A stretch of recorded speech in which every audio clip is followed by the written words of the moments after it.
Hey, it's Sela Social Studies. Hey guys, welcome back to Sela Social Studies. I'm down here today.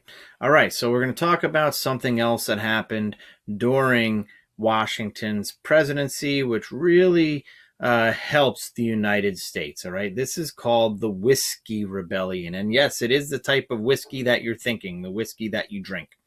So again, remember, I have these words up on the board here or on the computer screen, so you can sit there, pause. You can write down if you see an answer from your note sheet. So let's get going. After the Revolutionary War, the United States faced a small revolution by its own citizens with taxes as a central issue. Does that sound familiar? Didn't we just go to war with Britain because of taxes, right? Taxes are something, they say there's only two things in life that are guaranteed: death and taxes. And that's the way it always will be. We need to have taxes so the government can actually pay for things for us as citizens. So as this happens, now remember, Washington has a cabinet. Hamilton's the Secretary of the Treasury. Jefferson's the Secretary of State. Those are the two big ones.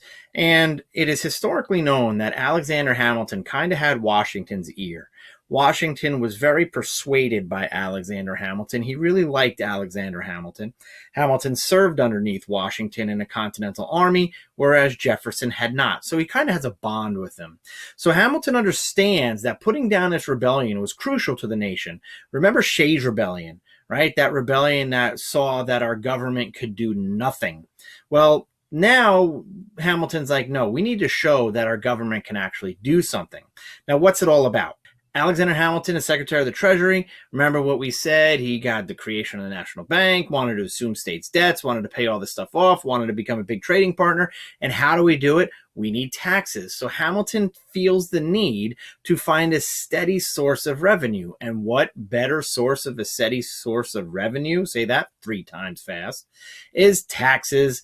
Death and taxes, taxes, taxes, taxes. So what does Hamilton do? He proposes a tax on whiskey produced by farmers in Western Pennsylvania in the United States. And they actually signed this tax into law in 1791. So now you have this whiskey tax, right? Now these farmers in Western Pennsylvania, they've had enough. They hated the ideas of taxation. I mean, no taxation without representation. Remember that? So this is the type of stuff that we're talking about. Farmers in West Pennsylvania who distilled whiskey and profited from its sale were like, it says here, outright hostile to the idea. No, they were mad.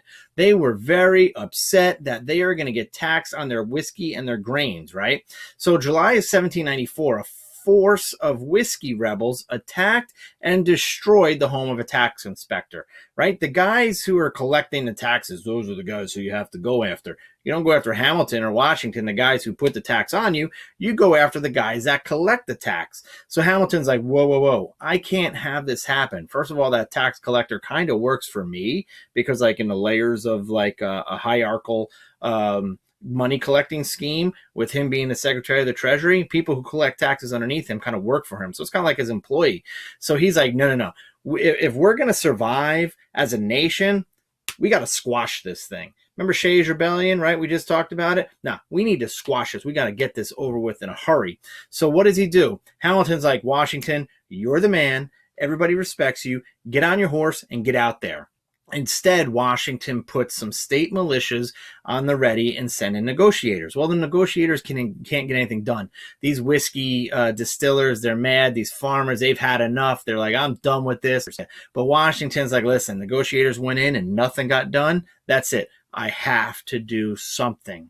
So what does he do? He gets on his horse and he leads, him and Hamilton lead a force of about 13,000 militia troops into Western Pennsylvania. Can you imagine that? Think about yourself as one of those farmers out there, and all of a sudden over the horizon, you see George Washington on a horse leading 13,000 militiamen towards you. Whoop, we're done. This is the only time in history that a sitting or current president has ever led the army into a conflict. Only time. Think about it. He was a president of the United States. If somebody like went rogue and just started shooting off and shot Washington, the whole idea of George Washington could have been squashed right there. But he leads them over the hill, and that's it. People see that the new form of government under the Constitution was strong. It was capable to take care of itself. It was not weak like under the old Articles of Confederation. And they're like, we're done. Right? So by the time the federal troops actually get there, the rebellion has kind of collapsed a little bit. Most of the rebels had kind of fled because they're like, oh my gosh, that's George Washington. Deuces, I'm out of here. And two men, like people pointed fingers, like it's that guy, it's that guy. They're convicted of treason and later pardoned by Washington. Washington was actually infamous for doing that, especially when he was in the military. He would like get to that breaking point and finally let you go free.